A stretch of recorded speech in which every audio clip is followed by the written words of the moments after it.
मेरे YouTube channel the motivation and education में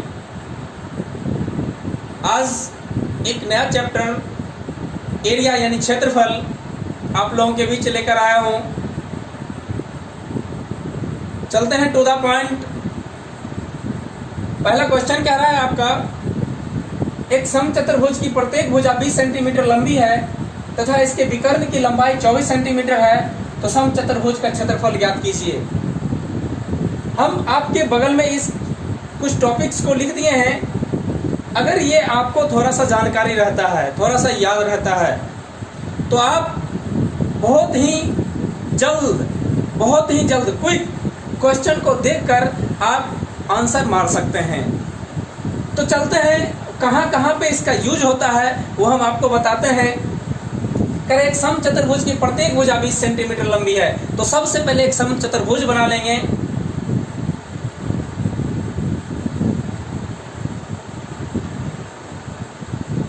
करें एक समचतुर्भुज की प्रत्येक भुजा 20 सेंटीमीटर लंबी है, 20 सेंटीमीटर।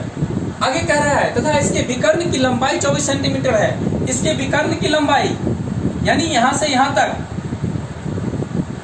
एक विकर्ण की लंबाई 24 है, तो समझना है ये 12 सेंटीमीटर का होगा और ये भी 12 सेंटीमीटर का होगा।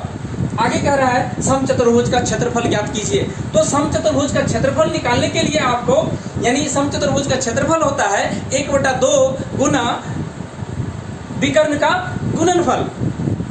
अब एक विकर्ण तो दे रखा है, लेकिन दूसरा विकर्ण मुझे पता नहीं है, तो दूसरा विकर्ण कैसे निकलेगा? अब समझना, यहाँ पे एक 20 है, ये 12 दे रखा है। यहाँ एक त्रिभुज बन रहा है, आपका एक त्रिभुज बन गया। अब ये 20 सेंटीमीटर है और ये 12 सेंटीमीटर है। मैंने ये जो टॉपिक लिखा है, अब देखिए ये कैसे काम आता है। 20 और 12 है। अब 20 और 12 का क्या होता है? 16, यानी ये यहाँ से यहाँ तक का 16 सेंटीमीटर निकल गया आपका। ये 16 सेंटीमीटर, 20-12 का 16 होता है। आप निकाल के भी चेक कर सकते हैं उसे। अब ये 16 हुआ, अब यहाँ से यहाँ तक का ये 16 हुआ, यहाँ से यहाँ तक का भी ये क्या हो जाएगा? 16 सेंटीमीटर का हो जाएगा। अब आपसे पूछ रहा है समचतुर्भुज का क्षेत्रफल। तो समचतुर्भुज का क्षेत्रफल होता है 1/2 गुना विकर्ण का गुणनफल। तो ये विकर्ण कितना हुआ? यहाँ से यहाँ तक होगा ये 12 और ये 12 24 गुना ये 16 और ये 16 32 काट देंगे। 2 1 2, 12 दूनी 24 गुना कर लेंगे। 12 दूनी 24 का 4 बाकी 2, 12 36 2 38 384 वर्ग सेंटीमीटर। नेक्स्ट क्वेश्चन में कह रहा है आपका, एक आयताकार भूखंड की लंबाई तथा चौड़ाई क्रमशः 40 मीटर तथा 30 मीटर है। भूखंड का क्षेत्रफल तथा इसके विकर्ण की लंबाई ज्ञात कीजिए। तो सबसे पहले एक आयताकार भूखंड बना लीजिए। कह रहा है एक आयताकार भूखंड की लंबाई तथा चौड़ाई क्रमशः 40 मीटर और 30 मीटर है। ये 40 मीटर और ये 30 मीटर है। कर रहा है तथा इसके विकर्ण की लंबाई, भूखंड का क्षेत्रफल तथा इसके विकर्ण की लंबाई ज्ञात कीजिए। तो जानते हैं आयत का क्षेत्रफल होता है लंबाई गुने चौड़ाई, यानी L गुना B, यानी 4 दिया 1200। सीधे लिख देंगे डायरेक्ट, क्षेत्रफल बराबर 4 दिया 1200 वर्ग मीटर। अब आगे कह रहा है तथा इसके विकर्ण की लंबाई ज्ञात कीजिए। फिर चलिए टू द पॉइंट, देखिए इधर कह रहा है 40 और 30। देखिए 40 और 30 कहाँ है? 40 30 का 50 होता है। डायरेक्ट लिख देंगे ये इसके विकर्ण की लंबाई, यही पूछ रहा है हमसे। तो विकर्ण बराबर क्या हो जाएगा? विकर्ण बराबर 40 30 का 50 होता है 50 मीटर। नेक्स्ट क्वेश्चन में कह रहा है उस वृत्त की त्रिज्या क्या होगी जिसका क्षेत्रफल 5 मीटर तथा 12 मीटर त्रिज्या वाले दो वृत्त के क्षेत्रफल के योग के बराबर है। अब समझना है, क्या है उस वृत्त की त्रिज्या क्या होगी। अब देखिए इसमें वृत्त की त्रिज्या r मानना पड़ेगा। r 5 और 12 दे रखा है, क्षेत्रफल उसका 5 और 12 दे रखा है। आप मानेंगे वृत्त का क्षेत्रफल होता है पाई स्क्वायर, पाई 5 का स्क्वायर प्लस पाई 12 का स्क्वायर, यानी r मानना पड़ेगा 5 और 12।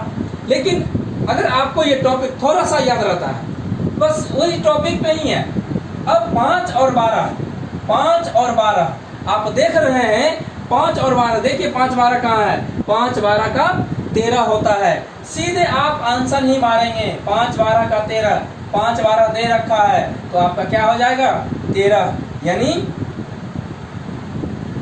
कर रहा है वृत्त के क्षेत्रफल के योग के बराबर है, तो 5 12 का 13 यानी 13 मीटर।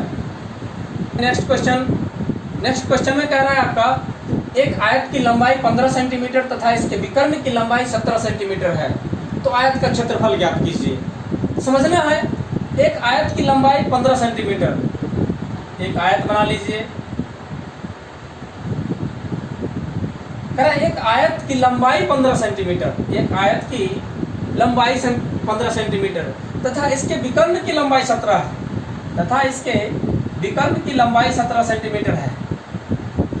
तो कह रहा है आयत का क्षेत्रफल ज्ञात कीजिए। तो आयत का क्षेत्रफल निकालने के लिए आपको लंबाई और चौड़ाई होना चाहिए, यानी आयत का क्षेत्रफल होता है लंबाई गुने चौड़ाई।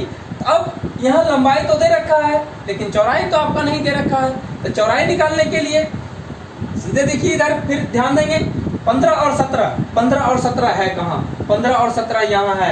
अब 15 और 17 का यानी 8 होता है, यानी 8 15 का 17, यानी जब 17 15 दे रखा है तो उसका एक भुजा क्या हो जाएगा 8। अब ये 15 और 17 दे रखा है तो ये कितना हो जाएगा, ये 8 सेंटीमीटर का हो जाएगा।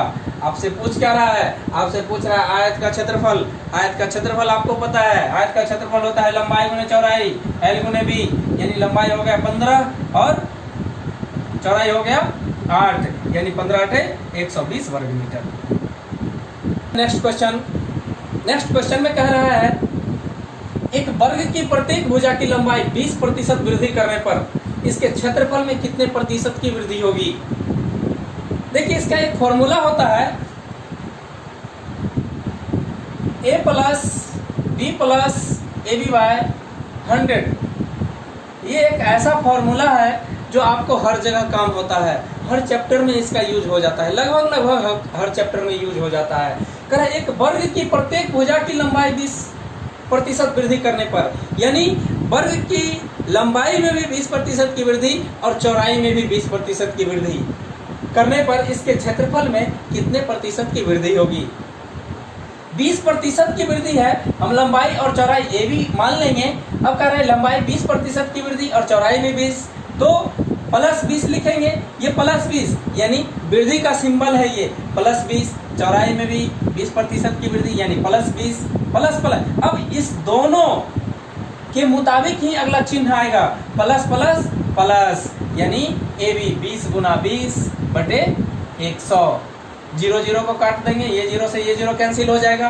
अब दोनों 20 प्लस 20 है, प्लस 20 20 20 40, अब प्लस 2 दूनी 20 प्लस 20 प्लस 2 गुने 2 यानी 20 20 40, अब प्लस 2 दूनी 4 यानी 40 4 44% की वृद्धि होगी।